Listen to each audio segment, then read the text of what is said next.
And welcome to YouTube family Kudla Ram page. ಪ್ರತಿಯೊಂದು video ಹಾಕಿದ ತಕ್ಷಣ ನನಗೆ ಒಂದು ಎರಡು ಮೂರಾದರೂ ಕಾಲ್ ಬರುತ್ತೆ. ಸಂಬೋಲ್ಯದ ಸುಮಂತ್ ಕೇಸ್ ಏನಾಯಿತು ಅನ್ನುವಂಥ ವಿಚಾರದಲ್ಲಿ ಒಂದಷ್ಟು ಪೊಲೀಸರು ಇನ್ವೆಸ್ಟಿಗೇಷನ್ ಮಾಡ್ತಾ ಇದ್ದಾರೆ. ಬಟ್ ಆ ಬೈಕಲ್ಲಿ ಹೋದಂಥ ವ್ಯಕ್ತಿ ಯಾರು ಅಂಥೇಳಿ ಫೈಂಡ್ ಔಟ್ ಮಾಡಿದರೆ ಕನ್ಕ್ಲೂಷನ್ ಬರೋಕ್ಕೆ ಸಾಧ್ಯ. ನಾವು ಯಾವುದೇ ಕಾರಣಕ್ಕೂ ಜಾಸ್ತಿ ಅದರ ಬಗ್ಗೆ ಫೋಕಸ್ ಮಾಡಿಲ್ಲ ಅಥವಾ ನಾವು ವಿಡಿಯೋಸನ್ನು ಮಾಡಿಲ್ಲ. ಯಾಕೆ ಅಂತ ಹೇಳಿದರೆ ಅಲ್ಲೋಗಿ ನೇಬರ್ಸನ್ನು ಮಾತಾಡಿಸಿದ್ವಿ, CCTV ಇದ್ದಂಥ ಮನೆಯಲ್ಲೂ ಕೂಡ ಮಾತಾಡಿಸಿದ್ವಿ. ಆ CCTV ಫುಟೇಜ್ ಕೂಡ ನಮಗೆ ಸಿಕ್ಕಿದೆ. ಬಟ್ ಅದನ್ನು ನಾವು ಯಾವುದೇ ಕಾರಣಕ್ಕೂ ಪಬ್ಲಿಷ್ ಮಾಡೋಕ್ಕೆ ಹೋಗಿಲ್ಲ. ಯಾಕೆ ಅಂತ ಹೇಳಿದರೆ ಪೊಲೀಸರಿಗೆ ಇದರಿಂದ ತೊಂದರೆ ಆಗುವಂಥದ್ದು ಬೇಡ. ಆ ಬೈಕಿನವನನ್ನು ಹಿಡಿದ್ರೆ ಎಲ್ಲ ಕನ್ಕ್ಲೂಷನ್ ಬರೋಕ್ಕೆ ಸಾಧ್ಯ ಅನ್ನುವಂಥ ವಿಚಾರದಲ್ಲೂ ಕೂಡ ಇತ್ತು. ಬಟ್ ತುಂಬ ದಿನಗಳಾಯಿತು, ಪೊಲೀಸರು ಯಾವುದೇ ಅಪ್ಡೇಟನ್ನು ಕೊಡಲಿಲ್ಲ. ಆ ವ್ಯಕ್ತಿಯನ್ನು ಫೈಂಡ್ ಔಟ್ ಮಾಡೋಕೆ ಫೇಲ್ಯೂರ್ ಆಗಿದ್ದಾರೆ.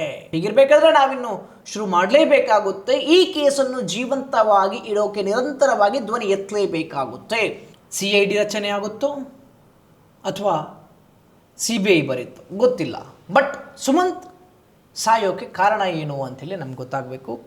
ಸೊ ಈಗ ಒಂದಷ್ಟು ಜನ ಮಾತಾಡ್ತಾ ಇರುವಂಥದ್ದು ಏನು ಅಂತ ಹೇಳಿದರೆ, FSL ರಿಪೋರ್ಟ್ ಬಂದ ನಂತರ ಈ ಪ್ರಕರಣಕ್ಕೆ ಒಂದಷ್ಟು ಸ್ಪೀಡ್ ಸಿಗುತ್ತೆ, ಪೊಲೀಸರಿಗೂ ಕೂಡ ಹೆಲ್ಪ್ ಆಗುತ್ತೆ ಅಂತೇಳಿ. ಆದರೆ ಡಾಕ್ಟರ್ ಹೇಳುವಂಥ ಪ್ರಕಾರ FSL ರಿಪೋರ್ಟಿಗೆ ಕಾಯುವಂಥ ಅವಶ್ಯಕತೆಯೇ ಇಲ್ಲ. FSL ರಿಪೋರ್ಟಿಂದ ಏನೂ ಕೂಡ ಆಗೋಕ್ಕೆ ಸಾಧ್ಯ ಇಲ್ಲ ಅಂತೇಳಿ.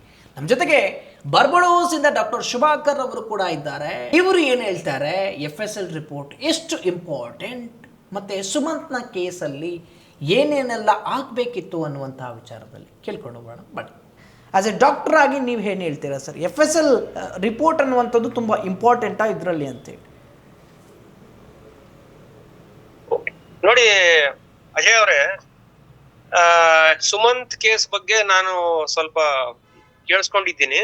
ಆಮೇಲೆ ಕೆಲವು ನಿಮ್ಮ ಚಾನೆಲ್ಗಳು ಏನ್ ಮಾತಾಡ್ತಾ ಇದ್ದಾರೆ ಅದ್ರ ಬಗ್ಗೆ ರಿಪೋರ್ಟ್ಸ್ ನಾನು ವ್ಯೂ ಮಾಡಿದ್ದೀನಿ.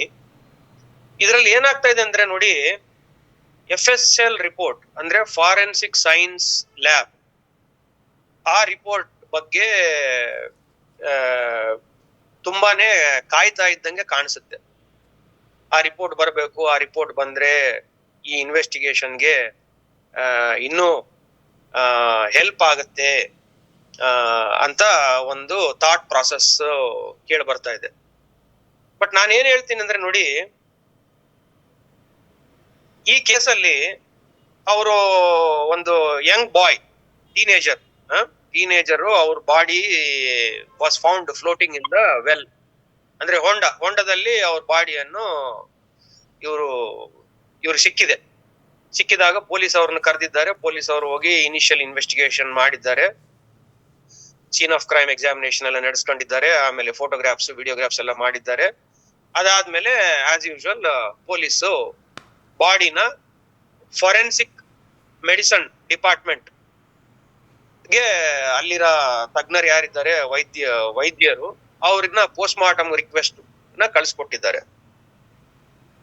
ಸೊ ಈಗ ಏನಾಗುತ್ತೆ ಅಂದ್ರೆ, ಫಾರೆನ್ಸಿಕ್ ವೈದ್ಯರು ಯಾರಿದ್ದಾರೆ ಅವ್ರಿಗೆ ಒಂದು ಇನ್ಫಾರ್ಮೇಶನ್ ಕೊಟ್ಟಿರ್ತಾರೆ ಪೊಲೀಸ್ ಅವರು, ಯಾವ ಪರಿಸ್ಥಿತಿಯಲ್ಲಿ ಈ ಬಾಡಿ ಸಿಕ್ಕಿ ಬಂದಿದೆ, ಮತ್ತೆ ಅವರ ಪ್ರಿಲಿಮಿನರಿ ಇನ್ವೆಸ್ಟಿಗೇಷನ್ ನಲ್ಲಿ ಅವರ ವಿಚಾರ ತಿಳಿದು ಬಂದ ವಿಚಾರಗಳು, ಪೊಲೀಸ್ ಅವರಿಗೆ ತಿಳಿದು ಬಂದ ವಿಚಾರಗಳು ಅಂದ್ರೆ, what are they suspecting?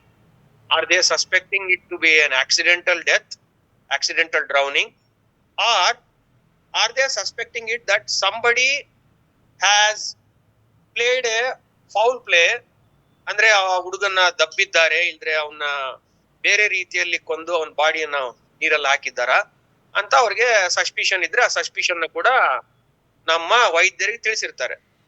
So this is the initial focus of the investigation, ಯಾವ ಆಂಗಲ್ ನಲ್ಲಿ ಹೋಗ್ತಾ ಇದೆ ಅಂತ. ಸೊ ಈಗ ನಮ್ಮ ವೈದ್ಯರು ಯಾರು ಪೋಸ್ಟ್ ಮಾರ್ಟಮ್ ಮಾಡಿದ್ದಾರೆ ಅದನ್ನ based on the police preliminary investigation ಅವರು ಬಾಡಿನ ಎಕ್ಸಾಮಿನ್ ಮಾಡ್ತಾರೆ.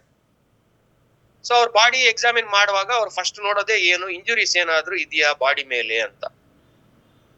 ಇಂಜುರೀಸ್ ಯಾವ್ದಾದ್ರು ಗಾಯಗಳು, ತರ್ಚು ಗಾಯಗಳಿದಾವ, ಇಲ್ದಿದ್ರೆ ಯಾರಾದ್ರೂ ಹೊಡೆದಿರುವ ಗಾಯಗಳಿದ್ದಾವ, ಇಲ್ದ್ರೆ ತಲೆ ಬುರುಡೆಗೆ ಏನಾದ್ರು ಪೆಟ್ಟಾಗಿದ್ರೆ ಅದ್ರ ಗಾಯಗಳು ಏನಾದ್ರು ಇದ್ದಾವ, ಹಂಗೇನಾದ್ರೂ ಇದ್ರೆ ಯಾವ ಕಾರಣ ಕಾರಣದಿಂದ ಈ ಗಾಯಗಳು ಆಗಿದ್ದಾವೆ, ಇಲ್ದ್ರೆ ಯಾವ ಯಂತ್ರದಿಂದ ಈ ಗಾಯಗಳು ಆಗಿದ್ದಾವೆ ಅದನ್ನು ರೆಕಾರ್ಡ್ ಮಾಡ್ಕೊಂಡಿರ್ತಾರೆ ಅವರ ಪೋಸ್ಟ್ ಮಾರ್ಟಮ್ ಅಲ್ಲಿ. ಅದಾದ ಮೇಲೆ ಎಕ್ಸ್ಟರ್ನಲ್ ಎಕ್ಸಾಮಿನೇಷನ್ ಕಂಪ್ಲೀಟ್ ಆದ ಮೇಲೆ ಅವ್ರು ಇಂಟರ್ನಲ್ ಎಕ್ಸಾಮಿನೇಷನ್ ಮಾಡ್ತಾರೆ. ಅಂದ್ರೆ ಬಾಡಿನ ಆರ್ಗನ್ಸ್ ಎಲ್ಲಾನು ತೆಗೆದು ಪರಿಶೀಲನೆ ಮಾಡ್ತಾರೆ. ಮಾಡಿ ಅದು ಕಾಸ್ ಆಫ್ ಡೆತ್ ಏನು ಅಂತ ಅವರು ಪೊಲೀಸ್ ಅವರಿಗೆ ಒಂದು full post mortem report clean ಆಗಿ ಬರೆದು within a matter of 1 week maximum ಅವ್ರು ಕೊಡ್ಬೇಕಾಗತ್ತೆ. So based on the post mortem report, final opinion of the cause of death, whether it was a drowning, ಅಂದ್ರೆ ಆ ಹುಡುಗ ನೀರಲ್ಲಿ ಬಿದ್ದು ನೀರ್ ಕುಡಿದು ಸತ್ತೋಗಿದ್ದಾನ, ಇಲ್ದಿದ್ದರೆ ಅವನನ್ನು ಮುಂಚೆನೆ ಸಾಯಿಸಿ ಅವನ ದೇಹವನ್ನು ನೀರಲ್ಲಿ ಹಾಕಿದ್ದಾರ, ಮತ್ತೆ ಅದೇ ಕಾರಣ ಆಗಿದ್ರೆ ಅವನ ದೇಹವನ್ನು ಮುಂಚೆ ಅವನ್ನ ಸಾಯಿಸಿ ಅವನ ದೇಹವನ್ನು ನೀರಲ್ಲಿ ಹಾಕಿದ್ರೆ ಯಾವ ರೀತಿಯಿಂದ ಅವನ್ನ ಸಾಯಿಸಿದ್ದಾರೆ, ಕುತ್ತಿಗೆ ಎಸ್ಕಿ ಸಾಯಿಸಿದ್ದಾರ, ಉಸಿರುಗಟ್ಟಿ ಸಾಯಿಸಿದ್ದಾರ, ಇಲ್ದ್ರೆ ತಲೆಗೆ ಏನಾದ್ರು ಪೆಟ್ಟು ಹೊಡೆದು ಸಾಯಿಸಿದ್ದಾರ, ಇದೆಲ್ಲ ಅವ್ರಿಗೆ ತಿಳಿದು ಬರುತ್ತದೆ. ಅವರು ಕ್ಲಿಯರ್ ಆಗಿ ರಿಪೋರ್ಟ್ ಒಂದು ಕಾಮಿಟ್ರಿ ಪ್ರಕಾರ ಎಕ್ಸ್ಪ್ಲೇನ್ ಮಾಡ್ಕೊಂತ ಹೋಗಿ ಫೈನಲ್ ರಿಪೋರ್ಟ್ ಪೊಲೀಸ್ ಅವ್ರಿಗೆ ಕೊಟ್ರೆ ಅದು ಪೊಲೀಸ್ ಅವ್ರಿಗೆ ಒಂದು ಗೈಡೆನ್ಸ್ ಫೋರ್ಸ್ ನಿಂದ ಇನ್ ಕೇಸ್ ಅದೇನಾದ್ರೂ it was a case of simple drowning ಆದ್ರೆ ಅವ್ರು ಅದ್ರ ಪ್ರಕಾರ ಪ್ರೊಸೀಜ್ ಮಾಡ್ಬೋದು. ಇಲ್ಲ ಸ್ಟ್ರಾಂಗ್ ಸಸ್ಪಿಷನ್ ಇದೆ, ಈ ಹುಡುಗನ್ನ ಯಾರೋ ಹೊಡೆದಿದ್ದಾರೆ, ಇಲ್ದ್ರೆ ಉಸಿರುಗಟ್ಟಿ ಸಾಯಿಸಿದ್ದಾರೆ, ಕುತ್ತಿಗೆ ಎಸ್ಕಿ ಸಾಯಿಸಿದ್ದಾರೆ, ಇಲ್ದ್ರೆ ತಲೆಬುರುಡೆಗೆ ಹೊಡೆದು ಸಾಯಿಸಿದ್ದಾರೆ ಅಂದ್ರೆ ಅವಾಗ ಪೊಲೀಸ್ ಅವರು ಮರ್ಡರ್ ಆಂಗಲ್ ನಿಂದ ಇನ್ವೆಸ್ಟಿಗೇಷನ್ ತನಿಖೆಯನ್ನು ಸ್ಟಾರ್ಟ್ ಮಾಡ್ಕೊಬಹುದು. ಸೊ ಇದು ಎಕ್ಸಾಂಪಲ್ ಏನು ನಮ್ಮ ವೈದ್ಯರು ಮಾಡ್ಬೇಕಾಗಿದ್ದ ಕೆಲಸ, ಇಂಪಾರ್ಟೆಂಟ್ ಕೆಲಸ. ಈಗ ಫಾರೆನ್ಸಿಕ್ ಲ್ಯಾಬ್ ಅವರು ಯಾವ ಕಾರಣದಿಂದ ಅವರಿಗೆ ಈ ಕೇಸ್ ನಲ್ಲಿ ಇನ್ವಾಲ್ವ್ ಆಗಬಹುದು ಅಂದ್ರೆ, ವೈದ್ಯರು ಏನಾದರೂ ಪೋಸ್ಟ್ ಮಾರ್ಟಮ್ ಮಾಡುವಾಗ ಅವ್ರೇನಾದರೂ ಸಸ್ಪಿಷನ್ ಈ ಹುಡುಗನಿಗೆ ಏನಾದ್ರೂ ಪಾಯ್ಸನ್ ಕೊಟ್ಟಿದ್ದಾರಾ, ಇಲ್ದಿದ್ರೆ ಈ ಹುಡುಗ ಏನಾದ್ರೂ ಮತ್ತು ಬರುವ ಪದಾರ್ಥಗಳು ಏನಾದ್ರೂ ತಗೊಂಡಿದ್ದಾನ, ಸೇವನೆ ಮಾಡಿದ್ದಾನ, ಅಂದ್ರೆ ಆಲ್ಕೋಹಾಲ್ ಆಗ್ಲಿ ಮತ್ತೇನಾದ್ರೂ ಬೇರೆ ಏನಾದ್ರೂ ತಗೊಂಡಿದ್ದಾನ, ಅದೇನಾದ್ರೂ ಇದ್ರೆ ಅವ್ರು ಏನ್ ಮಾಡ್ತಾರೆ, ಆ ವಿಸ್ರ ಅಂದ್ರೆ ನಮ್ಮ ಸ್ಟಮಕ್ ಕಂಟೆಂಟ್ಸ್, ಸ್ಟಮಕ್ ಒಳಗಡೆ ಅಂದ್ರೆ ಹೊಟ್ಟೆ ಒಳಗಡೆ ಇರುವ ಏನಾದ್ರೂ ಲಿಕ್ವಿಡ್ ಆಗ್ಲಿ ಫುಡ್ ಆಗ್ಲಿ ಏನೇ ಇದ್ರು ಅದನ್ನು ಕಲೆಕ್ಟ್ ಮಾಡ್ಕೊಂತಾರೆ. ಅದ್ರ ಜೊತೆಗೆ ಏನಾದ್ರೂ ಬೇರೆ ಎಕ್ಸ್ಟ್ರಾ ಏನಾದ್ರೂ ಇವ್ರು ಕಲೆಕ್ಟ್ ಮಾಡ್ಕೊಂಡಿದ್ರೆ, ಏನಾದ್ರೂ ಫಾರಿನ್ ಬಾಡಿ ಏನಾದ್ರೂ ಇತ್ತು, ಅವನ್ ಬಾಯಲ್ಲಿ ಏನಾದ್ರೂ ಇತ್ತು, ಇಲ್ದ್ರೆ ಅವನ್ ತಲೆಗೆ ಏಟಾದಾಗ ಏನಾದ್ರೂ ಬೇರೆ ಏನಾದ್ರೂ ಅದ್ರ ಜೊತೆಗೆ ಅಂಟ್ಕೊಂಡಿದೆ ಅಂದ್ರೆ ಅದನ್ನೇನಾದ್ರೂ ಕಳಿಸಿದ್ರೆ ಅವರು FSL ನವರು ಅದನ್ನ ತನಿಖೆ ಮಾಡಿ ಪರಿಶೀಲನೆ ಮಾಡಿ ಟೆಸ್ಟ್ಗಳನ್ನ ರನ್ ಮಾಡಿ ಅವ್ರು ಹೇಳ್ಬೋದು ಅಷ್ಟೇ. ಬಟ್ FSL ಪಾತ್ರ ಇದರಲ್ಲಿ ಪ್ರಮುಖ ಪಾತ್ರವಲ್ಲವೇ ಅಲ್ಲ. FSL ಅವರ ಪಾತ್ರ ಇಷ್ಟೇ ಇರುವುದೇನಂದ್ರೆ, ಆ ದೇಹದಲ್ಲಿ ಏನಾದರೂ ಪಾಯ್ಸನ್ ಆಗ್ಲಿ, ಇಂಟಾಕ್ಸಿಕೆಂಟ್ಸ್ ಆಗ್ಲಿ, ಆಲ್ಕೋಹಾಲ್ ಆಗ್ಲಿ, ಡ್ರಗ್ಸ್ ಆಗ್ಲಿ, ಇನ್ನೇನಾದ್ರೂ ಮಾತ್ರೆಗಳೇ ಆಗ್ಲಿ ಏನಾದ್ರೂ ಇದ್ದಾವ ಅಂತ ನೋಡಿ ಹೇಳ್ಬಹುದು. ಮತ್ತೆ ಇನ್ನೇನಾದ್ರೂ ಇಂಜುರೀಸ್ ಏನಾದ್ರೂ ಇದ್ರೆ ಆ ಇಂಜುರೀಸ್ಗೆ ಏನಾದ್ರೂ ಸಂಬಂಧಪಟ್ಟಂಗೆ ಇವ್ರೇನಾದ್ರೂ ಟ್ರೇಸ್ ಎವಿಡೆನ್ಸ್ ಏನಾದ್ರೂ ಇದ್ದಿದ್ರೆ ಅದನ್ನ ಅವ್ರು ಚೆಕ್ ಮಾಡಿ ಹೇಳ್ಬೋದು ಅಷ್ಟೇ ಹೊರತು ಇದರಲ್ಲಿ ಪ್ರಮುಖ ಪಾತ್ರ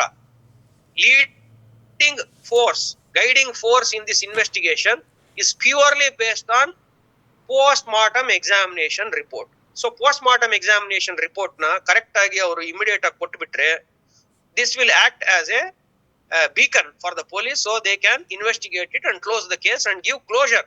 If it is a pure case of simple accidental drowning ಆದ್ರೆ ಪೊಲೀಸ್ ಅವರು ಅದನ್ನ ಕ್ಲಿಯರ್ ಆಗಿ ಎಕ್ಸ್ಪ್ಲೇನ್ ಮಾಡಿ ರಿಪೋರ್ಟ್ ಅನ್ನು ಕೊಟ್ಟುಬಿಟ್ರೆ ಅಟ್ಲೀಸ್ಟ್ ಫ್ಯಾಮಿಲಿಗೆ ಕ್ಲೋಜರ್ ಬರುತ್ತೆ.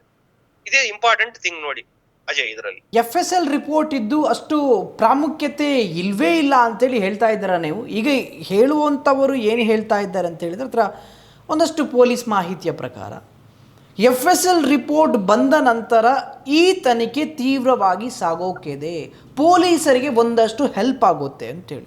ಆದರೆ ನೀವು ಹೇಳೋ ಪ್ರಕಾರ ಇಲ್ಲಿ FSL ರಿಪೋರ್ಟ್ನ ಪ್ರಾಮುಖ್ಯತೆ ತುಂಬ ಕಡಿಮೆ. ಯಾಕೆಂತೇಳಿದ್ರೆ FSL ರಿಪೋರ್ಟಿಗಲ್ಲಿ ಬೇಕಾಗಿರುವಂಥದ್ದು ಏನು ಅಂತೇಳಿದ್ರೆ, ಏನಾದರೂ ಆಲ್ಕೋಹಾಲ್ ಸೇವಿಸಿ ಸತ್ನಾ, ಏನಾದರೂ ಅವನಿಗೆ ಸಾಯೋಕ್ಕಿಂತ ಮುಂಚೆ ವಿಷ ಪದಾರ್ಥವನ್ನು ಏನಾದರೂ ಕೊಟ್ರಾ ಅನ್ನುವಂಥ ವಿಚಾರದಲ್ಲಿ. ಸೊ ಇಲ್ಲಿ ತಲೆಯಲ್ಲಿ ಗಾಯ ಇರುವಂತಹ ಕಾರಣಕ್ಕಾಗಿ FSL ರಿಪೋರ್ಟ್ನ ಪ್ರಾಮುಖ್ಯತೆ ಇಲ್ಲಿ ತೀರಾ ಕಡಿಮೆ ಅಂತೇಳಿ ಹೇಳ್ತೀರಾ? FSL ಅವರ ಪಾತ್ರ ತುಂಬಾ ಕಡಿಮೆ ಇದರಲ್ಲಿ ಮೇಜರ್ ಪಾತ್ರ ಬಂದು post mortem report. Sharp aged weapon ಇಂದ ಹೊಡೆದಿದ್ದಾರೆ, ಇಲ್ಲದ್ರೆ ಬ್ಲಂಟ್ ಏಜ್ಡ್ ವೆಪನ್ ಇಂದ ಹೊಡೆದಿದ್ದಾರೆ ಅಂದ್ರೆ ತಲೆಗೆ ಗಾಯ ಆಗಿರುತ್ತದೆ ಡೆಫಿನೆಟ್ ಆಗಿ. ಸೊ ಆ ಗಾಯಗಳು ಅದನ್ನು ಪರಿಶೀಲನೆ ಮಾಡಬೇಕಾಗಿರೋರು ಯಾರು? FSL ಅವರಲ್ಲ, ಫಾರೆನ್ಸಿಕ್ ಮೆಡಿಸಿನ್ ವೈದ್ಯರು. ಇಲ್ದಿದ್ರೆ ಗೌರ್ಮೆಂಟ್ ಮೆಡಿಕಲ್ ಆಫೀಸರ್ ಯಾರು ಪೋಸ್ಟ್ ಮಾರ್ಟಮ್ ಮಾಡಿದ್ದಾರೆ ಅವ್ರು ನೋಡಿ ಹೇಳ್ಬೇಕು. ಅವ್ರಿಗೆ ಏನಾದ್ರೂ ಕನ್ಫ್ಯೂಷನ್ ಇದ್ರೆ ಡೆಫಿನೆಟ್ಲಿ ನೋಡಿ ಅಲ್ಲಿ ಬೇಕಾದಷ್ಟು ಎಕ್ಸ್ಪೀರಿಯನ್ಸ್ಡ್ ಪರ್ಸನ್ಸ್ ಇದ್ದಾರೆ, ಅವ್ರ ಒಪಿನಿಯನ್ ಕೂಡ ತಗೊಂಡು ಆದಷ್ಟು ಬೇಗ ಅವರು ರಿಪೋರ್ಟ್ ಕೊಟ್ರೆ that will be the guiding report to the police.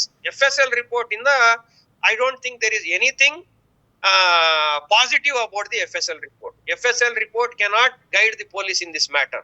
What guides the police in this case is purely the cause of death issued by the doctor, the medical doctor. ಅವ್ರಿಗೆ ಏನಾದ್ರೂ confusion ಇದ್ರೆ ಇಲ್ಲಪ್ಪ ಇದು because it's A sensitive case, ನಾನು ಇನ್ನೊಂದು second opinion ಇನ್ನೊಬ್ರು doctor ಇಂದಾನೆ ಅವ್ರು ತೆಗೆದಿರೋ ಫೋಟೋಗ್ರಾಫ್ಸ್ ಆಗ್ಲಿ, ವಿಡಿಯೋಗ್ರಾಫ್ಸ್ ಆಗ್ಲಿ, ಬಾಡಿ ಮ್ಯಾಪ್ಸ್ ಆಗ್ಲಿ, ಅವನ್ನೆಲ್ಲ ಅವರು ಇನ್ನೊಬ್ರ ಜೊತೆ ಡಿಸ್ಕಸ್ ಮಾಡಿ ಆದಷ್ಟು ಬೇಗ ಅದ್ರ ಕಾಸ್ ಆಫ್ ಡೆತ್ ಏನಿದೆ ಅದನ್ನ ಕೊಟ್ಟು ಆಮೇಲೆ ಪೊಲೀಸ್ ಅವರನ್ನು ಯಾವ ಆಂಗಲ್ ಇಂದ ಇನ್ವೆಸ್ಟಿಗೇಟ್ ಮಾಡ್ಬೇಕು. In case if they are suspicious of foul play, ಅಂದ್ರೆ ಯಾರೋ ಈ ಹುಡುಗನನ್ನು ಒಡೆದು ಕೊಂದಿದ್ದಾರೆ ಅಂದ್ರೆ ಅದನ್ನ ಒಂದು ಕಾಮೆಂಟ್ರಿಯಲ್ಲಿ ಕ್ಲೀನ್ ಆಗಿ ಡಿಸ್ಕಸ್ ಮಾಡಿ ಅದನ್ನ ಅವರು ಕಾಸ್ ಆಫ್ ಡೆತ್ ಅಲ್ಲಿ ಬರೆದು ಬಿಟ್ರೆ ಪೋಸ್ಟ್ ಮಾರ್ಟಮ್ ರಿಪೋರ್ಟ್ ಅಲ್ಲಿ ಪೊಲೀಸ್ ಅವ್ರು ಮಾಡ್ಬೇಕಾಗಿರೋ ಕೆಲಸ ಅವ್ರು ಮಾಡ್ತಾರೆ. ಇಲ್ಲಿಗೆ ವೈದ್ಯಾಧಿಕಾರಿಗಳ ಕೆಲಸ ಇಲ್ಲಿಗೆ ಮುಗಿಯುತ್ತೆ. So it is important. ಈಗ ನಾವು ಸುಮ್ನೆ ಅನ್ನೆಸೆಸರಿಲಿ FSL ರಿಪೋರ್ಟ್ ಬರ್ಲಿ, ಇನ್ನೊಂದು ರಿಪೋರ್ಟ್ ಬರ್ಲಿ ಅಂತ ಹೋಗ್ತಾ ಇದ್ರೆ ಏನಾಗುತ್ತೆ, further delay, further suspicions, further scope for talking by everybody. So ಇದನ್ನೆಲ್ಲ ನಿಲ್ಲಿಸಬಹುದು. So that is the very important scenario. ಇಲ್ಲಿ ಏನಂದ್ರೆ ನಮ್ಮ cause of death certificate and full post mortem report has to be given to the police so that they can proceed with the investigation. 4 team ರಚನೆ ಮಾಡಿದ್ರು ಪ್ರಾಥಮಿಕ ವರದಿಯ ಮೇಲೆಗೆ ಅಂತ ಹೇಳಿ. ಒಂದು ವೇಳೆ ಇವನು ಆಕಸ್ಮಿಕವಾಗಿ ಸತ್ತಿದ್ರೆ, ಆಕ್ಸಿಡೆಂಟಲ್ ಸಾವು ಆಗಿದ್ರೆ ಈ 4 ಟೀಮ್ ಮಾಡ್ತಾ ಇರ್ಲಿಲ್ಲ ಅಂತ ಹೇಳಿ. ಹೌದು ನೋಡಿ, ಈಗ ಪ್ರಾಥಮಿಕ ವರದಿ ಅಂದ್ರೆ it's a preliminary report. Okay. So preliminary report ಅಂದ್ರೆ it is a more or less 95% accurate report.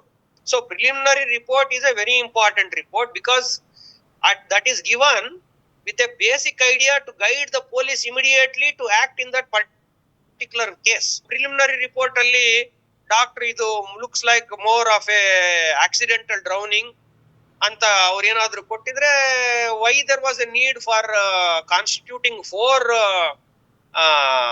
investigating teams.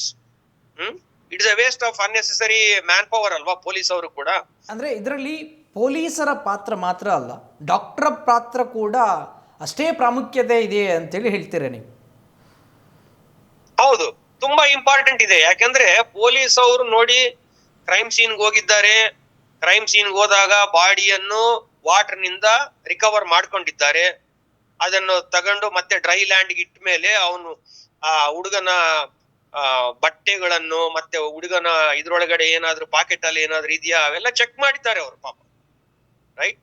So ಅವ್ರ ಪ್ರಕಾರ ಅದು ಏನು ಅಂತ ಅವ್ರಿಗೆ ಅಲ್ಲೇ ಒಂದು ಐಡಿಯಾ ಬಂದಿರುತ್ತೆ. ಕ್ರೈಮ್ ಸೀನ್ ಇನ್ವೆಸ್ಟಿಗೇಟಿಂಗ್ ಆಫೀಸರ್ಗಳಿಗೆ ಏನಾದ್ರೂ ಇಂಜುರೀಸ್ ಕಂಡು ಬಂದಿದ್ಯಾ, ಎಲ್ಲಾದ್ರೂ ಬ್ಲೀಡಿಂಗ್ ಇತ್ತಾ, ತಲೆಗೆ ಏನಾದ್ರೂ ಗಾಯ ಇತ್ತಾ, ಅವೆಲ್ಲ ಅವರು ಪ್ರಿಲಿಮಿನರಿಯಾಗಿ ಕ್ರೈಮ್ ಸೀನ್ ಅಲ್ಲೇ ನೋಡ್ಕೊಂಡಿರ್ತಾರೆ, ಫೋಟೋಗಳು ಮಾಡಿರ್ತಾರೆ, ವಿಡಿಯೋ ಮಾಡಿರ್ತಾರೆ.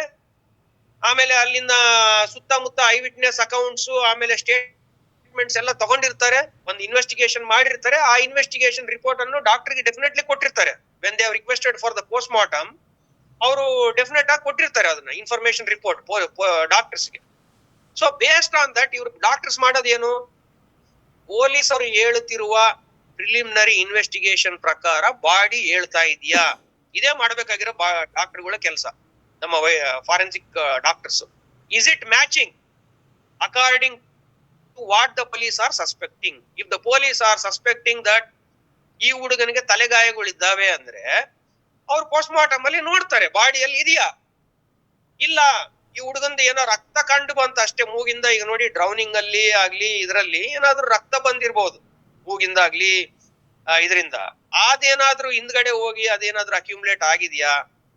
ಸೊ ಅದೆಲ್ಲ ನೋಡಿ ಡಾಕ್ಟರ್ಸ್ ಗಳಿಗೆ it's not a rocket science. A trained forensic medicine expert can immediately tell whether it is an injury or it is an artefact. ಅಂದ್ರೆ ಈ ತರ ನಾನು ಹೇಳ್ದಾಗ ಏನೋ ಮೂಗಿಂದ ಬಂದಿರೋ ರಕ್ತ ಎಲ್ಲಾದ್ರೂ ಗಂಟ್ಲ ಕಡೆ ಎಲ್ಲಾದ್ರೂ ಸೋರಿದ್ಯಾ, ಈ ಕಡೆಗೆ neck side under surface of the head ಏನಾದ್ರು ಸೋರಿ ಇದೆ ಅಂದ್ರೆ ಗೊತ್ತಾಗ್ಬಿಡುತ್ತೆ ಅವ್ರಿಗೆ. So preliminary report would be definitely a very good investigating point for the police to proceed in that angle.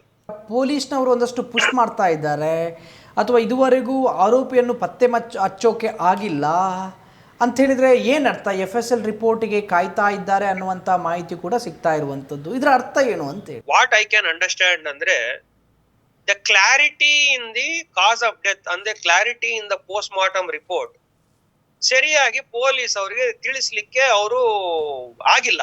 ಯಾರು ಇವರು ಇದನ್ನ ತನಿಖೆ ಮಾಡಿ ಎಕ್ಸಾಮಿನ್ ಮಾಡಿದ್ದಾರೆ, ಪೋಸ್ಟ್ ಮಾರ್ಟಮ್ ಡಾಕ್ಟರ್, ಅವರು ಕ್ಲಾರಿಟಿ ಕರೆಕ್ಟ್ ಪೋಸ್ಟ್ ಮಾರ್ಟಮ್ ಮಾಡಿದ್ದಾರೆ. ಅವ್ರ clear cut clarity will be very useful to the police. ಈಗ ಅಡ್ಡಗೋಡೆ ಮೇಲೆ ದೀಪ ಇಟ್ಟಂಗೆ ಅದು ಅಲ್ವೋ ಇದು ಅಲ್ವೋ ಇಲ್ದ್ರೆ FSL ಅವ್ರು ನೋಡ್ಲಿ ಅಂತ ಇಟ್ಕೊಂಡ್ರೆ ಮತ್ತೆ ಪೊಲೀಸ್ ಅವ್ರ ಪಾಪ ದೇ ಆರ್ ಆಲ್ಸೋ ಹೆಲ್ಪ್ಲೆಸ್. ಅವ್ರ ಏನ್ ಮಾಡಕ್ಕಾಗುತ್ತೆ? ಅಂದ್ರೆ ಸೊ ಯಾರು ಒಂದು ಕ್ಲಾರಿಫಿಕೇಶನ್ ಸರ್, ಅಡ್ಡಗೋಡೆ ಮೇಲೆ ದೀಪ ಇಡುವಂಥದ್ದು ಹೇಗೆ, ಕ್ಲಾರಿಟಿ ಅಂತ ಹೇಳಿದ್ರೆ ಯಾವ ರೀತಿ ಅಂತೇಳಿ, ಯಾವ ರೀತಿಯಾಗಿ ಕ್ಲಾರಿಟಿ ಕೊಡ್ತಾ ಇದ್ರೆ ಪೊಲೀಸರಿಗೆ ಯೂಸ್ಫುಲ್ ಆಗಿತ್ತು ಅಂತ ಹೇಳಿ ನೋಡಿ. ಈಗ ಏನಾಗ್ತಾ ಇದೆ, as the cases are getting complicated, ಸುಮ್ನೆ ಏನೋ ಅನ್ನೆಸೆಸರಿ ನಾಳೆ ಯಾರಾದ್ರೂ ಲಿಟಿಗೇಷನ್ ಮಾಡ್ತಾರೆ ಅಂತೇಳಿ ನಮ್ ಡಾಕ್ಟರ್ಸ್ ಕೂಡ ದೇ ಆರ್ ಬಿಕಮ್ ಕಾಶಿಯಸ್. ಅವ್ರಿಗೆ ಗೊತ್ತಿರುತ್ತೆ 100% FSL ಯಾರು ಪೋಸ್ಟ್ ಮಾರ್ಟಮ್ ಮಾಡಿದ್ದಾರೆ ಅವ್ರಿಗೂ ಗೊತ್ತಿದೆ FSL has no role to play.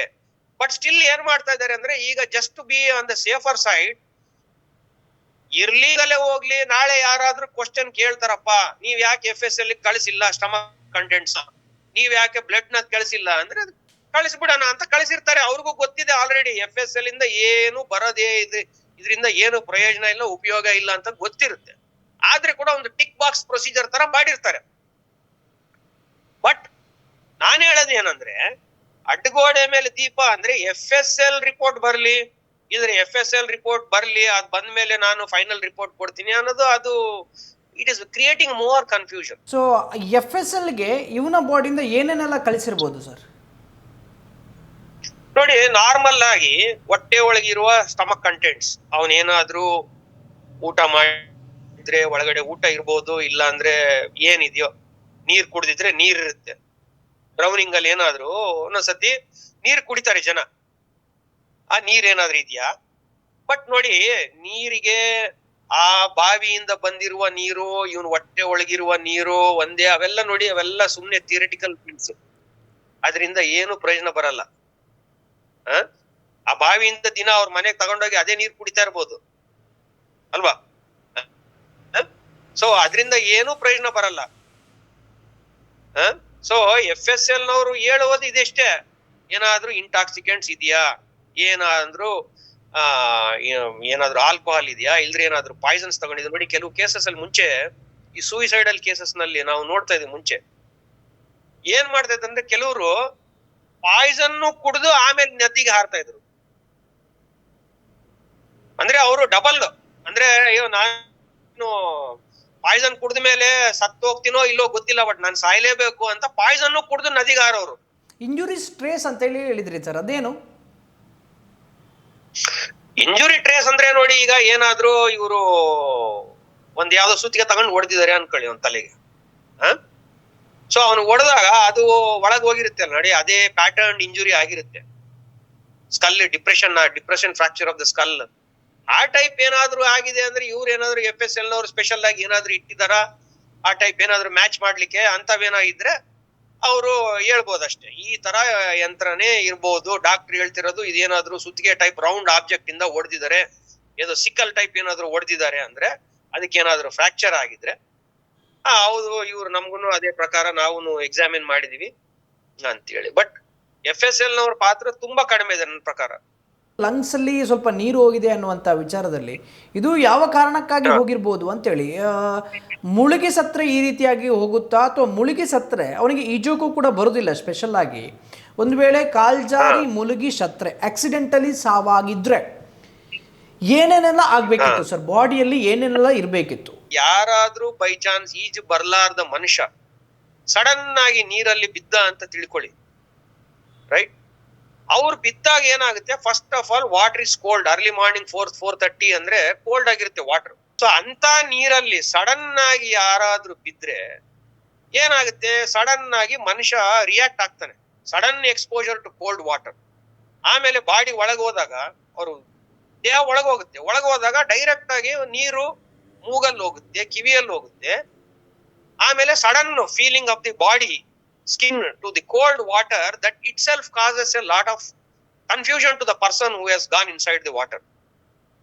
So ಅವ್ರು ಏನ್ ಮಾಡ್ತಾರೆ, ಸ್ಟ್ರಗಲ್ ಮಾಡ್ತಾರೆ ಫಸ್ಟ್ 20 seconds. ಯಾರು ಈಜ್ ಬರ್ಲಾರ್ದವ್ರು ಸಡನ್ ಆಗಿ ನೀರಲ್ಲಿ ಬಿದ್ರೆ ಅವ್ರು ಮಾಡೋದೇನು, ಆ ಕನ್ಫ್ಯೂಷನ್ ಅಲ್ಲಿ ಇದೆ ಸ್ಟ್ರಗಲ್, ಅಂದ್ರೆ ಸರ್ಫೇಸ್ ಸ್ಟ್ರಗಲ್ ಅಂತ ಕರಿತೀವಿ ನಾವು. ಅಂದ್ರೆ ಏನೋ ಒಂಥರ ಕಿರ್ಚ್ಕೊಳ್ಳೋದು, ಇಲ್ಲ ಅಂದ್ರೆ ಏನಾದ್ರೂ ಅಟೆನ್ಷನ್ ಯಾರ್ದಾದ್ರೂ ಇದು ಮಾಡ್ಲಿಕ್ಕೆ ಹೋಗೋದು, ಇಲ್ದ್ರೆ ಕೈ ಆಡ್ಸೋದು, ಏನೋ ಒಂದು ಸರ್ಫೇಸ್ ಸ್ಟ್ರಗಲ್ ಮಾಡ್ತಾರೆ. ಆ ಸ್ಟ್ರಗಲ್ ಒಂದು 20 seconds, 0 to 20 seconds ತನಕ ಆಗುತ್ತೆ. ಸೊ ಈ ಸ್ಟ್ರಗಲ್ ಮಾಡುವಾಗ ಏನ್ ಮಾಡ್ತಾರೆ, if is not A trained swimmer, ಅವ್ರು ಏನ್ ಮಾಡ್ತಾರೆ, ಬಾಯಲ್ಲಿ ನೀರ್ ಹೋಗ್ತಾ ಇರುತ್ತೆ, ಮೂಗಲ್ಲಿ ನೀರ್ ಹೋಗ್ತಾ ಇರುತ್ತೆ, ಅವರಿಗೆ ಗೊತ್ತಿರುವುದಿಲ್ಲ how to control the air and the water. ಅವ್ರೇನ್ ಮಾಡ್ತಾರೆ, the more and more they start taking in the water. So ಏನಾಗುತ್ತೆ, ಆಟೋಮ್ಯಾಟಿಕಲಿ ದಿ ಲ್ಯಾರಿಂಗ್ಸ್ ಅಂದ್ರೆ ನಮ್ಮ ಕತ್ತಲ್ಲಿ ಏನಿದೆ, ಆಟೋಮ್ಯಾಟಿಕ್ಲಿ ಚೋಕ್ ಆದಾಗ ಅವ್ರು ಏನ್ ಮಾಡ್ತಾರೆ, ನೀರ್ ಒಳಗ್ ಹೋದಾಗ ನಮ್ಮ ಟ್ರಿಕಿಯಾ ಅಂದ್ರೆ ನಮ್ಮ ವಿಂಡ್ ಪೈಪ್ ಅಂತ ಕರಿತೀವಲ್ಲ ನಾವು, ಈಗ ನೋಡಿ ಮೂಗಿಂದ ಡೈರೆಕ್ಟ್ ಆಗಿ 2 ಟ್ಯೂಬ್ ಹೋಗ್ತದೆ ಬಾಯಿಗೆ, ಮೂಗು ಮತ್ತು ಬಾಯಿಯಿಂದ ನಮ್ಮ ಚೆಸ್ಟ್ ಕ್ಯಾವಿಟಿಗೆ 2 ಟ್ಯೂಬ್ ಹೋಗುತ್ತೆ. ಒಂದು ಫುಡ್ ಪೈಪ್ ಅಂತ ಕರಿತೀವಿ, ಈಸೋಫೇಗಸ್ ಅಂತ. ಅಂದ್ರೆ ನಾವು ಊಟ ಮಾಡಿದ್ರೆ, ನೀರ್ ಕುಡಿದ್ರೆ ಏನಾದ್ರೂ ಆ ಫುಡ್ ಪೈಪ್ ಈಸೋಫೇಗಸ್ ಅಲ್ಲಿ ಹೋಗುತ್ತೆ, ಅದು ಹೊಟ್ಟೆ ಒಳಗೆ ಹೋಗುತ್ತೆ. ಇನ್ನೊಂದು ಪೈಪ್, ಬಹಳ ಇಂಪಾರ್ಟೆಂಟ್ ಪೈಪ್ ಯಾವ್ದಿದೆ, ಟ್ರಿಕಿಯಾ ಅಂತ ಕರಿತೀವಿ ನಾವು. ಆ ಟ್ರಿಕಿಯಾ ಕೆಲಸ ಏನು ಅಂದ್ರೆ, ಅದು ಗಾಳಿ ಕಳಿಸುತ್ತೆ 2 ಲಂಗ್ಸ್ಗೆ. ಸೊ ಅದು ವೆರಿ ಟ್ರಿಕಿಯಾ ಪೈಪ್ ಏನಿದೆ, it is very very sensitive. Sudden ಆಗಿ ಏನಾದ್ರೂ ಅದರ್ ದ್ಯಾನ್ ದ ಏರ್, ನಾವೇ ಊಟ ಮಾಡುವಾಗಾದ್ರಿ ಮಾತಾಡುವಾಗ್ಲೇ ಆಗ್ಲಿ, ಮಾತಾಡ್ತಾ ಇದೀವಿ, ಊಟ ಮಾಡ್ಕೊಂಡ್ರೆ ಸಡನ್ ಆಗಿ ನಾವೇನೋ ನೀರ್ ಕುಡಿಯುವಾಗ, ಇಲ್ಲಾಂದ್ರೆ ನಾವೇನಾದ್ರೂ ಅನ್ನ ತಿನ್ನುವಾಗ ಸಡನ್ ಆಗಿ ಬೈ ಚಾನ್ಸ್ ಟ್ರಿಕಿಯಾ ಒಳಗೆ ಹೋಗ್ಬಿಟ್ರೆ ನಾವೇನ್ ಮಾಡ್ತೀವಿ, start coughing. That's a reflex, automatic reflex ಅದು. ಅಂದ್ರೆ ಏನೇ ಫಾರಿನ್ ಬಾಡಿ ನಮ್ಮ ವಿಂಡ್ ಪೈಪ್ ಒಳಗೆ ಹೋದ್ರೆ, windpipe gives a reflex, automatic reflex to throw it out. So ಆ ರಿಫ್ಲೆಕ್ಸ್ ಸ್ಟಾರ್ಟ್ ಆಗ್ಬಿಡುತ್ತೆ ಸ್ಟ್ರಗಲ್ ಅಲ್ಲಿ. ಆ ಸ್ಟ್ರಗಲ್ ಅಲ್ಲಿ ಸ್ಟಾರ್ಟ್ ಆದಾಗ ಇವರು ಹಿಂಗೆ ಉಸಿರಾಡೋದು, ಇದು ವಾಲಂಟ್ರಿ ಆಗಿ ಮೋರ್ ಅಂಡ್ ಮೋರ್ ವಾಟರ್ ಒಳಗೆ ಹೋಗ್ತಾ ಇರುತ್ತೆ, less and less air comes out. So ಇದರಿಂದ ಏನಾಗುತ್ತೆ, ಲಂಗ್ಸ್ ಒಳಗಡೆ ವಾಟರ್ ಸೇರ್ಕೊಂಡ್ಬಿಡುತ್ತೆ. ಒಂದ್ಸತಿ ಲಂಗ್ಸ್ ಒಳಗಡೆ ವಾಟರ್ ಸೇರ್ಕೊಂತು ಅಂದ್ರೆ, this happens within a matter of about 1 to 2 minutes. So ಅವಾಗ ಏನಾಗುತ್ತೆ, there is no more oxygen supply to the body. So person gets unconscious ಆಗಿ ಪ್ರಜ್ಞೆ ತಪ್ಪಿಬಿಡುತ್ತೆ. Within a matter of 2 minutes ಪ್ರಜ್ಞೆ ತಪ್ಪುತ್ತೆ. ಪ್ರಜ್ಞೆ ತಪ್ಪದ ಮೇಲೆ ಏನಾಗುತ್ತೆ, ಆಟೋಮ್ಯಾಟಿಕ್ ಆಗಿ ಮನುಷ್ಯ ಕೆಳಗೆ ಹೋಗ್ಬಿಡ್ತಾನೆ ನೀರೊಳಗೆ. ಸೊ ಆ ದೇಹ ಒಳಗಡೆ ಹೋದಾಗ ಕನ್ವರ್ಷನ್ ಸ್ಟಾರ್ಟ್ ಆಗುತ್ತೆ. ಅಂದ್ರೆ ಒಂಥರ ಫಿಟ್ಸ್ ಬರ್ತವೆ, ಫಿಟ್ಸ್ ಅಂತ ಹೇಳ್ಬೋದು ನಾವು, ಕನ್ವಲ್ಷನ್ಸ್ ಅಂತ ಕರಿತೀವಿ ಇಂಗ್ಲಿಷ್ ಅಲ್ಲಿ, ಮೆಡಿಕಲ್ ವರ್ಡ್ ಅಲ್ಲಿ. ಒಂಥರ ಮೈನರ್ ಫಿಟ್ಸ್ ಬರಕ್ ಸ್ಟಾರ್ಟ್ ಆಗುತ್ತೆ. And with in a matter of 3 to 10 minutes ಅವ್ರನ್ನ ರೆಸ್ಕ್ಯೂ ಮಾಡ್ಲಿಲ್ಲ, ಯಾರು ನೋಡಿ ಅವ್ರನ್ನ ಆಚೆ ಕರ್ಕೊಂಡ್ಬಂದು ಅವನಿಗೆ ರೆಸ್ಕ್ಯೂ ಬ್ರೆತ್ಸ್ ಎಲ್ಲ ಕೊಟ್ಟು, ಆರ್ಟಿಫಿಷಿಯಲ್ ರೆಸ್ಪಿರೇಷನ್ ಎಲ್ಲ ಕೊಟ್ಟು, CPR ಕೊಟ್ಟು ರೆಸ್ಕ್ಯೂ ಮಾಡ್ಲಿಲ್ಲ ಅಂದ್ರೆ 10 ನಿಮಿಷದಲ್ಲಿ ಮನುಷ್ಯ ಸತ್ತು ಹೋಗ್ತಾನೆ, ಇರ್ರಿವರ್ಸಬಲ್ ಆಗಿ ಸತ್ತು ಹೋಗ್ತಾನೆ. ಅವ್ನ 10 ನಿಮಿಷದ ಮೇಲೆ ಅವನ್ನ ಎಳ್ಕೊಂಡ್ ಬಂದ್ರೆ ಕೂಡ ಅವ್ನ್ ಏನೇ ಮಾಡಿದ್ರು, CPR ಕೊಟ್ಟರು ರಿವೈವ್ ಆಗಕ್ ಸಾಧ್ಯತೆಗಳು ಇಲ್ಲ. ಯಾಕಂದ್ರೆ ಬ್ರೈನ್ಗೆ ಆಕ್ಸಿಜನ್ ಕಟ್ ಆಫ್ ಆಗ್ಬಿಟ್ಟಿರುತ್ತೆ, ಬ್ರೈನ್ ಸತ್ತೋಗ್ಬಿಟ್ಟಿರುತ್ತೆ. ಸೊ ಈ ಕೇಸ್ಗಳಲ್ಲಿ ನಾವು ಪೋಸ್ಟ್ ಮಾರ್ಟಮ್ ಮಾಡಿದಾಗ ನಮ್ಗೆ ಕಾಣ್ ಬರೋದು ಏನಂದ್ರೆ, ಅವನೇನಾದ್ರೂ ನೀರನ್ನು ನೀರ್ ಕುಡ್ದಿವೆ ಅಂದ್ರೆ, ನಾವು ಕನ್ನಡದಲ್ಲಿ ಹೇಳ್ದಂಗೆ, ನೀರ್ ಕುಡಿಯೋದಂದ್ರೆ ಹೊಟ್ಟೆ ಒಳಗ್ ನೀರಲ್ಲ, ಹೊಟ್ಟೆ ಒಳಗೆ ಹೋಗಿರುತ್ತೆ, ಜೊತೆಗೆ ನೀರು ಲಂಗ್ಸ್ಗೂ ಹೋಗಿರುತ್ತೆ. ಅಂತ ಸಿಚುಯೇಷನ್ ಏನಾದ್ರೂ ಇದ್ರೆ ಲಂಗ್ಸ್ ಎಲ್ಲ ನೀರು ತುಂಬಿಕೊಂಡಿರುತ್ತೆ, ಫ್ರಾತಿಯಾಗಿರುತ್ತೆ. ಯಾಕಂದ್ರೆ ನೋಡಿ, ನಾನು ಹೇಳೋದು ಒಂದು ಸಿಂಪಲ್ ಮೆಕ್ಯಾನಿಸಮ್. ನಾವು ಒಂದು ಗ್ಲಾಸ್ ನ ವಾಟರ್ನ ಒಂದು ಟಂಬ್ಲರ್ ಅಂದ್ರೆ ಒಂದು ಲೋಟದಲ್ಲಿ ಹಾಕಿ, ನೀರನ್ನು ಒಂದು ಲೋಟಕ್ಕೆ ಹಾಕಿ, ಒಂದು ಸ್ಪೂನ್ ತಗೊಂಡು ಆ ಲೋಟವನ್ನು ಗಟ್ಟಿಯಾಗಿ ತಿರುಗಿಸಿದ್ರೆ ನಮ್ಗೆ ನೊರೆ ಕಾಣುತ್ತಲ್ವಾ? ಏನಕ್ಕೆ ನೊರೆ ಬರುತ್ತೆ ಅಂದ್ರೆ basically water is mixing with the air which causing the froth. So ಅದೇ ತರ ನಮ್ಮ ಟ್ರಿಕಿಯಾ ವಿಂಡ್ ಪೈಪ್ ಒಳಗೆ ಹೋಗಿ ಲಂಗ್ಸ್ ಒಳಗಡೆ ಏರ್ ಇರೋದ್ರಿಂದ ವಾಟರ್ ಮಿಕ್ಸ್ ಆದಾಗ it will produce the foam or the froth. So ಅದೇನಾದ್ರೂ ಫ್ರಾತ್ ನಮ್ಮ ಲಂಗ್ಸ್ ಅಲ್ಲಿ, ಬಾಯಲ್ಲಿ, ಮೂತಿ ಹತ್ರ, ಮೂಗತ್ರ ನೊರೆ ಕಂಡು ಬಂದ್ರೆ it is a sign of drowning ಅಂತ ಕರಿತೀವಿ ನಾವು. ಅವನ್ ಏನಾದ್ರೂ ಮನುಷ್ಯನ ಬೇರೆ ಕಡೆ ಒಡೆದು ಹಾಕಿ ಅವನ್ ಸತ್ತೋದ್ಮೇಲೆ ನೀರೊಳಗೆ ಹಾಕಿದ್ದೀರಿ ಅಂದ್ರೆ ಈ ಫ್ರಾತ್ ಏನಿದೆ ಅದು ಕಂಡು ಬರೋದಿಲ್ಲ. ಯಾಕೆ ಅಂದ್ರೆ ಅದು ಪ್ಯಾಸಿವ್ ಡ್ರೌನಿಂಗ್, ಅಂದ್ರೆ ನಾರ್ಮಲ್ ಆಗಿ ಸತ್ತೋಗಿರೋ ಮನುಷ್ಯರೊಳಗೆ ನೀರು ನಾರ್ಮಲ್ ಆಗಿ ಹೋಗಿರುತ್ತೆ, ಅದರಿಂದ ಫ್ರಾತ್ ಪ್ರೊಡ್ಯೂಸ್ ಆಗೋ ಚಾನ್ಸ್ ಇಲ್ಲ. ಸೊ ಅವಾಗ ಏನಾಗುತ್ತೆ, ಅವಾಗ ಡಾಕ್ಟರ್ಗಳು ಹೇಳ್ಬಿಡ್ಬೋದು, ಇಲ್ಲ ಈ ಮನುಷ್ಯ ಸತ್ತೋಗಿದ್ದ ಮುಂಚೆನೆ ಬೇರೆ ಕಡೆ ಅವನ್ನ ಒಡೆದು ಹಾಕಿದ್ದಾರೆ ಯಾವ ರೀತಿಯಿಂದ ಆಗ್ಲಿ, ಅದಾದ್ಮೇಲೆ ಒಳಗಡೆ ಹಾಕಿರೋದ್ರಿಂದ ಫ್ರಾತ್ ಇಲ್ಲ ಅಂತ. ಲಂಗ್ಸ್ ಅಲ್ಲಿ ಸ್ವಲ್ಪ ನೀರಿತ್ತು ಅಂತೇಳಿ ಹೇಳ್ತಾರೆ, ಅದೇನು ಅಂತೇಳಿ. ಸತ್ತೋಗಿರೋ ಬಾಡಿನ ನೀವು ನೀರಿಗೆ ಹಾಕಿದ್ರೆ ಲಂಗ್ಸ್ ಅಲ್ಲಿ ನೀರು ಹೋಗುತ್ತೆ, ಸ್ವಲ್ಪ ಹೋಗುತ್ತಾ? ಸ್ವಲ್ಪ ಇತ್ತು ಅಂತೇಳಿ ಹೇಳ್ತಾರೆ, ಅದೇ ಹೋಗುತ್ತೆ. ನಾರ್ಮಲ್ ಮೆಕ್ಯಾನಿಸಮ್, ನಮ್ಗೆ ನೋಸ್ ಇದೆ, ಇದರಿಂದ ಹೋಗಿರುತ್ತೆ ಒಳಕ್ಕೆ. Water enters into wherever there is a cavity or a passage. ಸತ್ತೋಗಿದ್ರು ಕೂಡ ಓಕೆ ರೈಟ್. ಅದು ಫ್ರಾತ್ ಮಾತ್ರ ಇರೋದಿಲ್ಲ, ಅದರಲ್ಲಿ ಫ್ರಾತ್ ಇರಲ್ಲ, ನೊರೆ ಟೈಪ್ ನೊರೆ ಇರಲ್ಲ. ಮನುಷ್ಯ ಜೀವಂತವಾಗಿ ಇದ್ದು ನೀರಲ್ಲಿ ಬಿದ್ದಿದ್ದಾನೆ ಅಂದ್ರೆ ನೊರೆ ಬರುತ್ತೆ. ಯಾಕೆ ಅಂದ್ರೆ air is mixing with the water. ಯಾಕೆಂದ್ರೆ ಮನುಷ್ಯ ಸ್ಟ್ರಗಲ್ ಮಾಡ್ತಾ ಇರ್ತಾನೆ.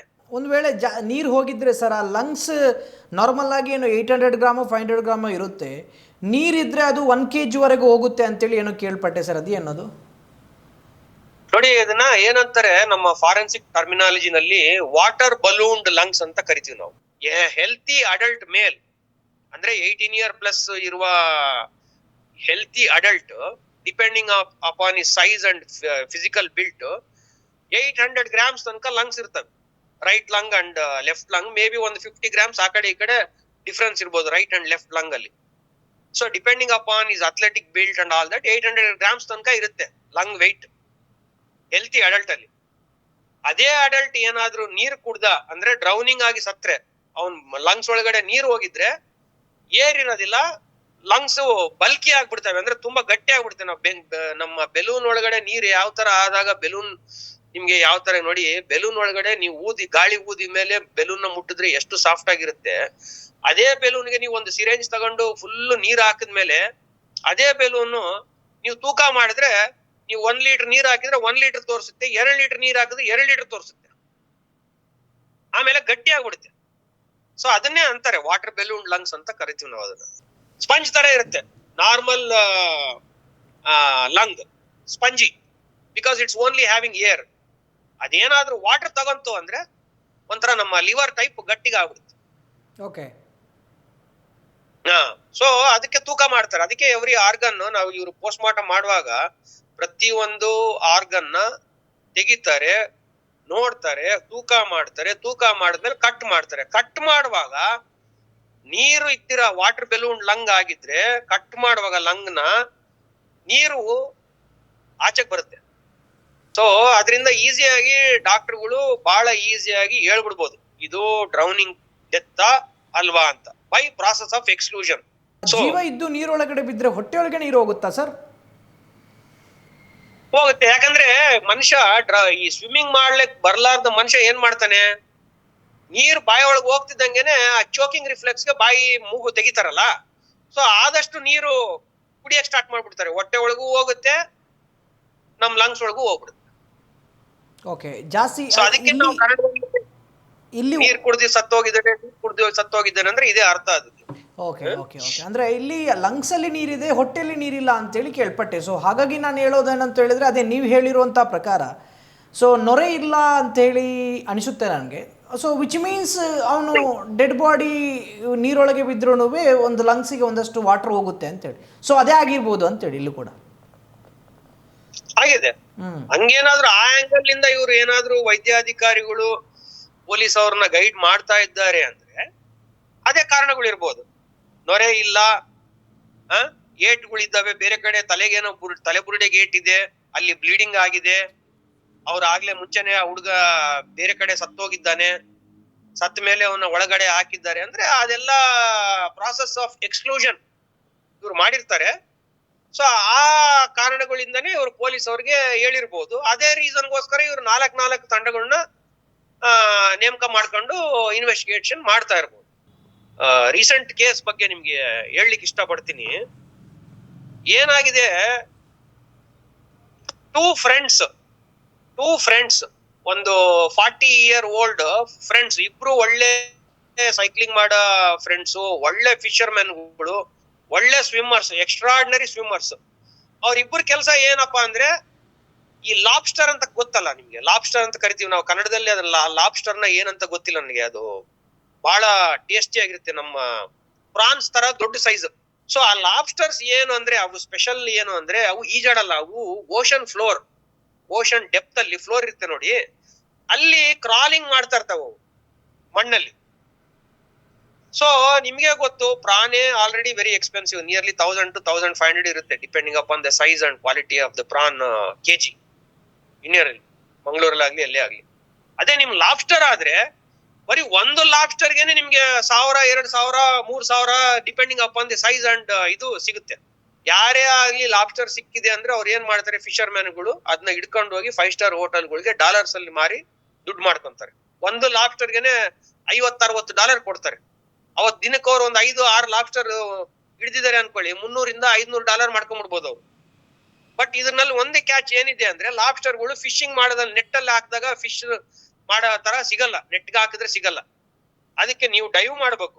ಡೈವ್ ಮಾಡಿ ಓಷನ್ ಫ್ಲೋರ್, ಆ ಲಾಬ್ಸ್ಟರ್ ಏನಾದ್ರೂ ಕಂಡ್ರೆ ಅವ್ರ ಹತ್ರ ಒಂದು ಫೋರ್ಕ್ ತರ ಇರುತ್ತೆ, ವೆಪನ್ ಕೈಯಲ್ಲಿ, ಒಂದು ಉದ್ದಕ್ಕೆ ಫೋರ್ಕ್, ನಮ್ಮ ಊಟ ಮಾಡೋ ಫೋರ್ಕ್ ಇರುತ್ತೆ ನೋಡಿ, ಆ ವಿ ಶೇಪ್ ಅಲ್ಲಿ ಒಂದು ಫೋರ್ಕ್, ಒಂದ್ ಕೈಯಲ್ಲಿ ಫೋರ್ಕ್ ಇಟ್ಕೊಂಡಿರ್ತಾರೆ, ಇನ್ನೊಂದ್ ಕೈಯಲ್ಲಿ ಟಾರ್ಚ್ ಲೈಟ್ ಇಟ್ಕೊಂಡಿರ್ತಾರೆ, ರಾತ್ರಿನಲ್ಲಿ ಮಾಡ್ತಾರೆ. ಸೊ ಈ ಇಬ್ರು ಫ್ರೆಂಡ್ಸ್ ಇದೇ ಕೆಲಸ. ಬಟ್ ಈ ಕೇಸಲ್ಲಿ ಏನಾಗಿದೆ, ಒಬ್ಬ ಮನುಷ್ಯ, ಇಬ್ರು ಹೋಗಿದ್ದಾರಲ್ಲ, ಒಂದು ಮನುಷ್ಯನಿಗೆ ಅವ್ನ್ ಏನ್ ಮಾಡಿದಾರೆ, ಲೈಟ್ ಫ್ಲಾಶ್ ಮಾಡಿರೋದು ಲಾಬ್ಸ್ಟರ್ ಹುಡುಕ್ಲಿಕ್ಕೆ. ಬಟ್ ಅದೇ ಲೈಟ್ ಗೆ ಅಟ್ರಾಕ್ಟ್ ಆಗಿರೋದು ಯಾವ್ದೋ ಒಂದು ಸೂಜಿ ಮೀನು ಅವನ್ ಕಣ್ಣು, ಅಂದ್ರೆ ಅವ್ನ್ ಐಸೈಟ್ ಅಲ್ಲಿ ಬಂದಿಲ್ಲ, ಅದು ಹಿಂದ್ಗಡೆಯಿಂದ ಬಂದಿದೆ, ಹಿಂಗ್ ಬಂದಿದೆ ಹಿಂದ್ಗಡೆಯಿಂದ, ಸಡನ್ ಆಗಿ ಜೆಟ್ ತರ ಬಂದಿದೆ. ಬಂದಾಗ ಡೈರೆಕ್ಟ್ ಆಗಿ ಅವನ್ ಗ್ರಾಚಾರ ಚೆನ್ನಾಗಿಲ್ಲ ಅವತ್ತು. ಇಲ್ಲಿ ಒಂದು ಫೇಮಸ್ ಬಿಗ್ಗೆಸ್ಟ್ ಒಂದು ಜೆಗ್ಯುಲರ್ ವೈನ್ ಅಂತ ಕರಿತೀವಿ ನಾವು, ಅಂದ್ರೆ ನಮ್ಮ ಹಾರ್ಟ್, ಅಂದ್ರೆ ಬ್ರೈನ್ ಇಂದ ಹಾರ್ಟ್ ಗೆ ವಾಪಸ್ ಬರೋದು, ಅಂದ್ರೆ ಡಿಆಕ್ಸಿಜನೇಟೆಡ್ ಬ್ಲಡ್ ಬರುತ್ತೆ ಅದ್ರಲ್ಲಿ ವೈನ್ ಅಲ್ಲಿ ವಾಪಸ್. ಆ ವೈನಿಗೆ ಬಂದು ಹೊಡೆದ್ಬಿಟ್ಟಿದೆ. ಹೊಡೆದಾಗ ಅಲ್ಲಿಂದ ಅಲ್ಲೇನೆ ವೈನ್ ಪಂಕ್ಚರ್ ಆಗ್ಬಿಟ್ಟಿದೆ. ಸೊ ಆ ಏಟಿಗೆ ಅವನು ಗೊತ್ತಾಗಿಲ್ಲ, ಅವ್ನಿಗೆ ಏನಂತ ಗೊತ್ತಾಗಿಲ್ಲ. ಅವನು ಪ್ಯಾನಿಕ್ ಆದಾಗ ರಕ್ತ ಶುರು ಆಗ್ಬಿಟ್ಟಿದೆ ಎಲ್ಲಾ ಕಡೆ. ಅವನು ಫ್ಲಾಶ್ ಮಾಡಿದಾಗ ಅವ್ರ ಫ್ರೆಂಡ್ ಓಡ್ ಬಂದಿದ್ದಾನೆ, ಅಲ್ಲಿ ಪಕ್ಕದಲ್ಲೇ ಒಂದು 5-6 ಫೀಟ್ ದೂರದಲ್ಲಿ ಇದ್ನಂತೆ. ಅವನು ಬಂದು ನೋಡಿದ್ರೆ ಪೂರ್ತಿ ರಕ್ತ ನೀರೊಳಗಡೆ. ಅವನು ಇದೇನೋ ಶಾರ್ಕ್ ಅಟ್ಯಾಕ್ ಏನೋ ಆಗಿದೆ ಅಂತೇಳಿ ಅಷ್ಟು ಬೇಗ ಅವನ್ನ ಎಳ್ಕೊಂಡು ಬಂದು ಮೇಲ್ಗಡೆ ಯಾವ್ದೋ ಒಂದು ಕಲ್ಲಿತ್ತಂತಲ್ಲಿ, ಕಲ್ಲು ಮೇಲೆ ಅವನ್ನ ಮಲಗಿಸಿ ಅವನು ಬ್ಲೀಡ್ ಆಗಿ ಸತ್ತೋಗ್ಬಿಟ್ಟಿದ್ದಾನೆ. ಸೊ ಈ ಕೇಸಲ್ಲಿ ಏನಾಗಿದೆ ನೋಡಿ, ಪೋಸ್ಟ್ ಮಾರ್ಟಮ್ ಮಾಡಿದಾಗ ಪೊಲೀಸ್ ಅವ್ರು ಏನ್ ಮಾಡಿದಾರೆ, ಪೋಸ್ಟ್ ಮಾರ್ಟಮ್ ಕಳಿಸ್ಲಿಕ್ಕೆ ಮುಂಚೆ ಒಂದು ಪ್ರೆಸ್ ರಿಲೀಸ್ ಮಾಡಿದ್ದಾರೆ ಪೊಲೀಸ್ ಅವರು. ಇಂತಿಂತ ದಿನ, ಇಂತಿಂತ ಟೈಮ್ ಅಲ್ಲಿ, ಇಂತಿಂತ ಬೀಚ್ ಅಲ್ಲಿ 2 ಜನ ಹೋಗಿದ್ದಾರೆ. ಹೋದಾಗ ಇವ್ರಿಗೆ ಹಿಂಗೆ ಏನೋ ಮೆರೈನ್ ಆನಿಮಲ್, ಅಕ್ವಾಟಿಕ್ ಆನಿಮಲ್ ಏನೋ ಇವ್ರಿಗೆ ಹಾನಿ ಮಾಡಿದೆ, ಹಂಗಿಂದ ತೀರೋಗಿದ್ದಾನೆ. ಸೊ ಅದರಿಂದ ನಾವು ಈ ಡೆತ್ ನ ಸಸ್ಪಿಷಿಯಸ್ ಡೆತ್ ಅಂತ ಟ್ರೀಟ್ ಮಾಡ್ತಾ ಇದ್ದೀವಿ, ಇದನ್ನ ಪೋಸ್ಟ್ ಮಾರ್ಟಮ್ ತನಿಖೆಗೆ ನಾವು ಕಳಿಸ್ಕೊಟ್ಟಿದೀವಿ ಅಂತ ಒಂದು ಪ್ರೆಸ್ ರಿಲೀಸ್ ಮಾಡಿದ್ದಾರೆ. ಆ ಪ್ರೆಸ್ ರಿಲೀಸ್ ನೋಡಿ ಎಷ್ಟು ಡೇಂಜರಸ್ ಆಗಿರುತ್ತೆ ಅಂದ್ರೆ, ಅದು ಲೋಕಲ್ ಕಮ್ಯುನಿಟಿ ಒಳಗಡೆ ಹಬ್ಬಿದಾಗ ಲೋಕಲ್ ಜನಗಳು ಏನ್ ಅನ್ಕೊಂಡಿದ್ದಾರೆ, ಸಸ್ಪಿಷಿಯಸ್ ಡೆತ್ ಅಂದ್ರೆ ಇವನು ಫ್ರೆಂಡೇ ಏನೋ ಮಾಡಿದ್ದಾನೆ, ನಾನು ಹೇಳಿದ್ನಲ್ಲ ವಿ ಶೇಪ್ ಫೋರ್ಕ್, ಅದನ್ನ ಚುಚ್ಚಿದ್ದಾನೆ ಅಂತ ರೂಮರ್ ಸ್ಪ್ರೆಡ್ ಆಗ್ಬಿಟ್ಟಿದೆ. ಅದನ್ನ ಚುಚ್ಚಿ ಇವನೇ ಬೇಕಂತ ಮರ್ಡರ್ ಮಾಡಿದ್ದಾನೆ ಅಂತ.